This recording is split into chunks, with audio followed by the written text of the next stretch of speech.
በቅርቡ እንደምታስታውሱት ምንወዳት የአፋር ክልል ላይ ትልቅ የእሳተ ገሞራ ክስተት ተከስቷል። ክስተቱ የዓለምን መገናኛ ትኩረትን የሳበ ያስጨነቀ ተጽዕኖ የፈጠረ ሆኖ አልፏል። በእነሱ ትንታኔ መሰረት ከ12000 ዓመት በኋላ የመጣ ግዙፍ ክስተት ነው። ወደ ላይ ጭሱ እስከ 15 ኪሎ ሜትር ድረስ ተምዘግዝጓል። ወደ ጎን ወደ የመን ወደ ኦማን እስከ ህንድ ድረስ አቧራው ጭሱ አመዱ ተጉዟል። በርካታ የአየር በረራዎችን አስተጓጉሏል። በርካታ በረራዎች አቅጣጫቸውን እንዲቀይሩ አድርጓል። የእሳተ ገሞራው ጩኸትና ንዝረት አፍሪካ ላይ ተፈጥሮ የነበረውን የመሬት ስንጥቅ አስፍቶ ታልቀዋል።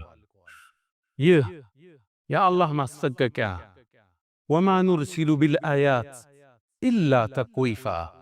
እኛ እኮ እንዲህ አይነት ምልክቶችን ልናስፈራራ ነው የምንልከው።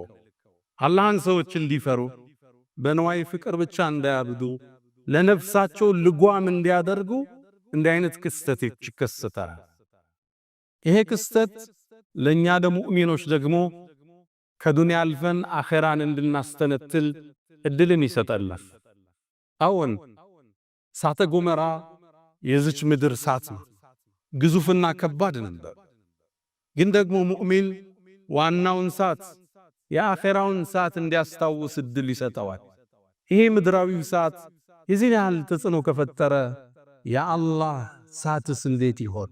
አብዱላህ ብን ዑመይር እንደሚለው የጀሃነም ሰዎች ከጀሃነም ወጥተው የዱንያ እሳት ላይ ቢጣሉ እንቅልፋቸውን ይተኛሉ የተባለለት እሳት፣ የዱንያን እሳት 70 እጥፍ ነው የተባለለት የአላህ እሳት ናሩላሂል ሙቀዳ የተቀጣጠለችው የአላህ እሳት ኢነሃ ዐለይሂም ሙቅሰዳ በካህዲያን ላይ እሷም የተቆለፈች ነው።